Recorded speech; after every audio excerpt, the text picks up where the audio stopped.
Well, I'm Maria from the University of the Aegean, and the work presented today has been done with my colleague Stefanos from the University of Piraeus. It's been 2 years since the implementation of GDPR in the European Union, so celebrating the anniversary, this work tries to answer the question, are we really informed on the right GDPR guarantees? A brief introduction to this work. We all agree that personal data are a tradable asset, and we all know that data subjects often think that they control the data, ignoring that these are now controlled by others. And moreover, despite constant increase, data subjects often adopt protective behavior, and this situation is more complicated when data subjects are aware of data or believe that, for example, governments or providers can protect their data. These generate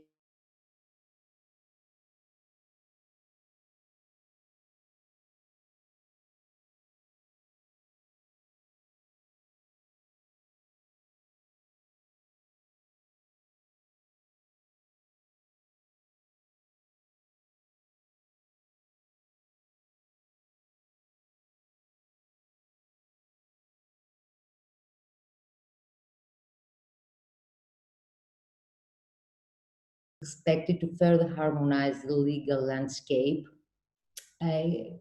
enhancing data subjects' rights while introducing new ones, while at the same time it sets a stricter framework regarding controllers' obligations, emphasizing also on regulatory compliance monitoring measures too.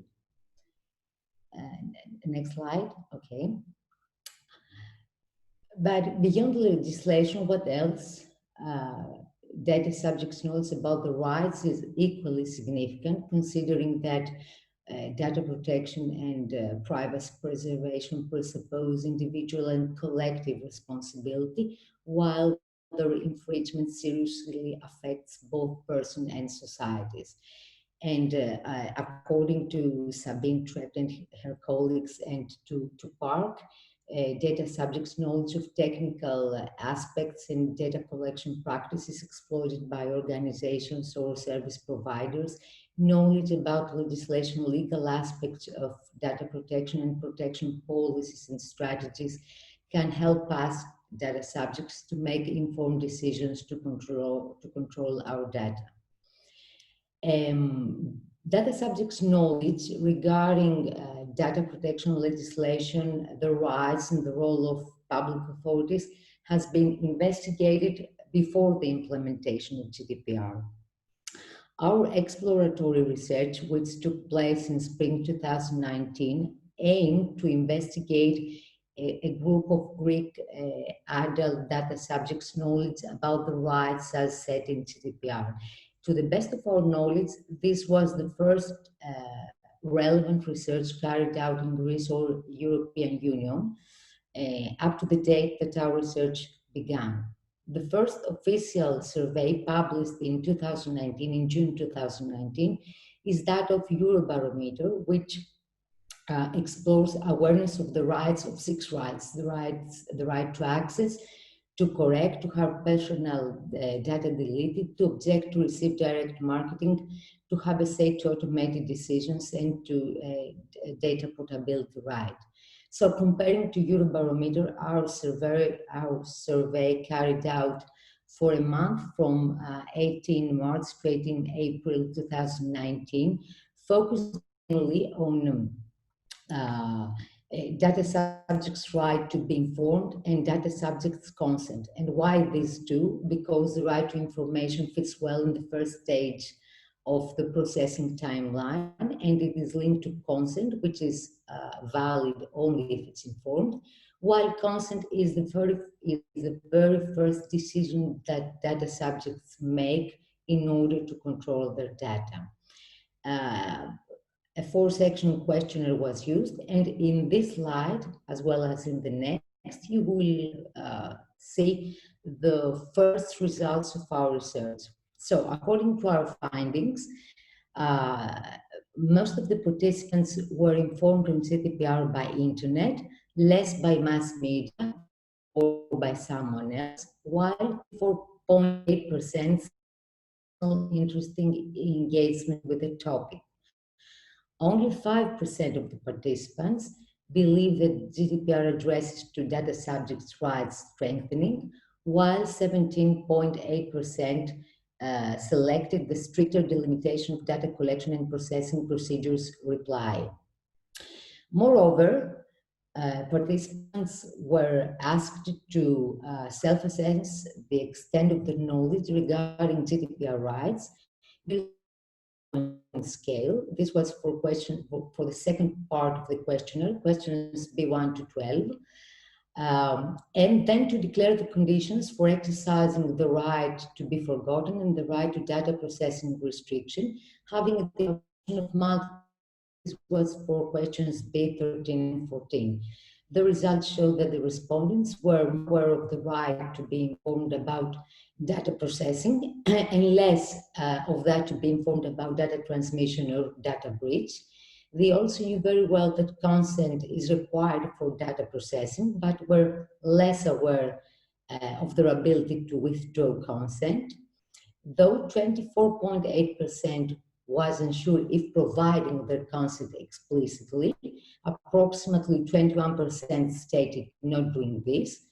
5.9% didn't know if they had information on the conditions for data processing when providing data, and 10.9% stated never.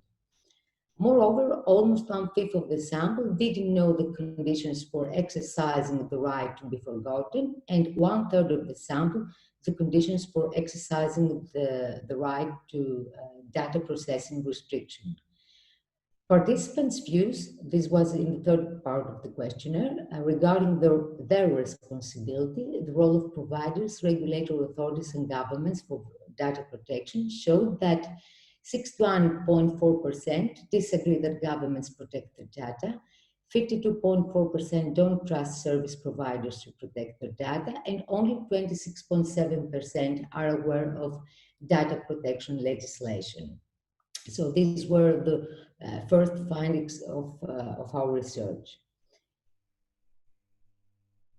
These findings revealed fluctuations regarding data subjects' extent of knowledge about the rights.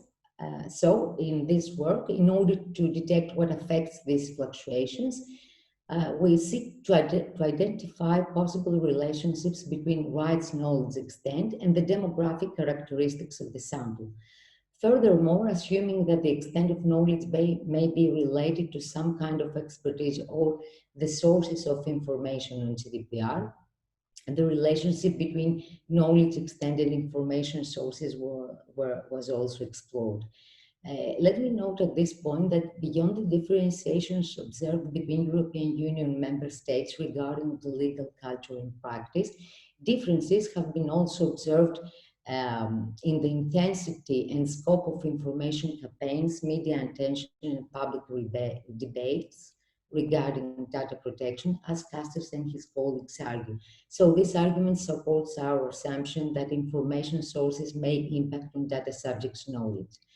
In order to explore the impact of these variables, demographic characteristics and source of information, inferential statistics using says were employed, and some transformations in variables values were necessary in order to have more coherent clusters within variables.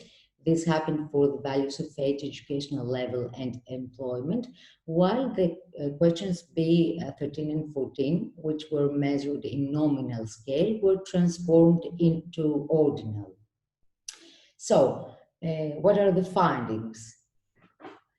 To identify possible relationship between gender and rights knowledge, Mann-Whitney test was used, revealing statistically significant difference between men and women regarding the form of consent.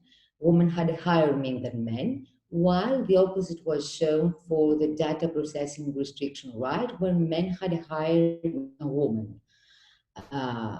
Spearman rule was used for testing the relationship between age and knowledge extent, and revealed a negative relationship between age and the right to be forgotten. In other words, as the age increases, the knowledge regarding all or most of the conditions for the exercise of this right decreases. So younger people are more familiar with all the conditions for the exercise of this right. Educational level, on the other hand, was shown to be positively related to consent withdrawal and the right to data processing restriction. Specifically, those holding master or PhD had a higher extent of knowledge for this right. And employment was shown to affect only the form of consent. In fact, in this case, public sector employees, students, and teachers had a higher extent of knowledge comparing to the other groups. So up to this point, it can be concluded that demographic variables do not generally affect the extent of knowledge regarding data subjects' rights or the council. Okay. In this table, you can see the results of Kruskal-Wallis test, testing the relationship between information sources and knowledge extent. So the results show statistically significant differences between those personally interested or engaged with GDPR and all the other groups. The first group showed unsurprisingly higher extent of knowledge regarding the rights, followed in all cases by those informed by internet who had probably read websites information regarding the new GDPR compliance policy. The ones informed by mass media were in the third main rank, with the exception of B10, this is the right to object to data processing, B2, the right to data rectification, B12, right to data portability, and B13, right to have data deleted, where in these cases, those informed by someone else proceed. At last, no statistically significant relationships were shown in the cases of consent form, this is B4, consent withdrawal, B5, the right to be informed for data transmission to third parties, B8, and for high-risk personal data breach, B9. It can thus be concluded that those informed by mass media or someone else lag behind the other groups regarding the extent of rights knowledge.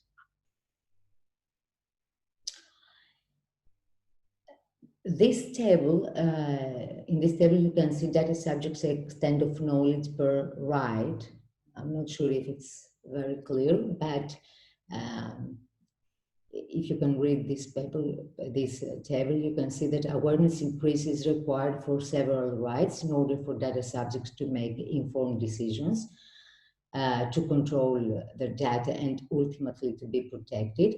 For instance, half of the respondents have little or no knowledge at all regarding the right to data portability, to have their data deleted, or to data processing restriction.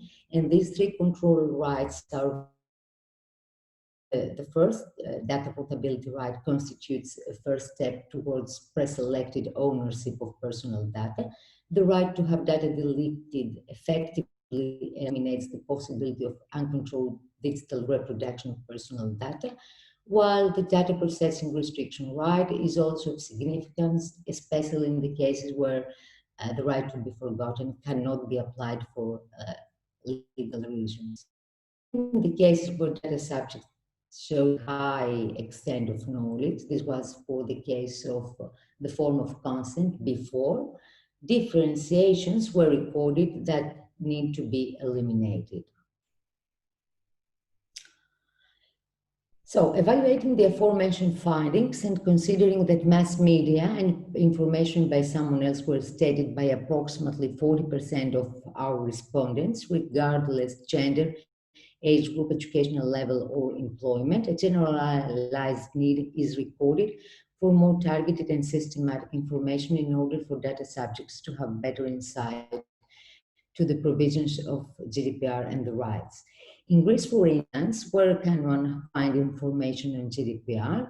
From the website of Hellenic Data Protection Authority, which provides useful information about legislation, including information about rights according to GDPR in textual and audiovisual form, from the site of European Data Protection Board and or the website of the European Commission.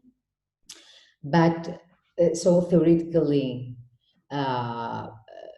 data subjects have a range of sources to have information about the rights. Considering though that some individuals may not be able to find this information or ignore it exists, national information campaigns and information via mass media are very important. What happened in Greece? To the best of our knowledge, there was no national campaign before GDPR implementation. Referring to newspapers, during a search from March 2018 to March 2019, approximately 20 articles referring to GDPR were published to 7 newspapers of high circulation at national level, but only 4 of them referred to data subjects' rights. And this reveals that national media paid less attention to data subjects' rights, which obviously impacts on information availability.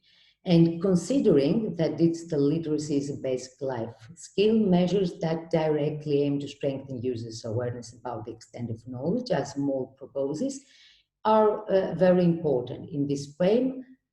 Can we go to next slide, please? Thanks.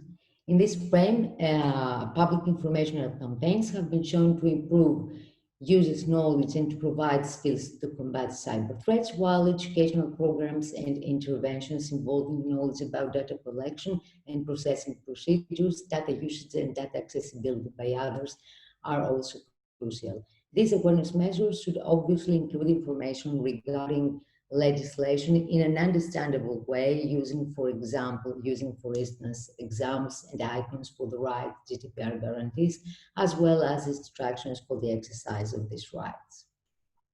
Well, concluding, the actual protection of personal data and data subjects' freedoms doesn't depend only on the legal framework, the procedures it sets, the organizations that have the obligation to become GDPR compliant, but also on us, data subjects' rights knowledge, highlighting thus our individual responsibility for personal data protection. In this frame, data subjects need to be better informed to become more aware of the rights and to understand them fully. If this doesn't happen, it's rather probable that Casters and his colleagues forecast that differences may continue to exist between European countries, will be verified on an individual level, referring to data subjects, as some of us will know and exert the rights to data protection and others know. And this may lead to a reality data protection rights and equality between European Union citizens. Thank you.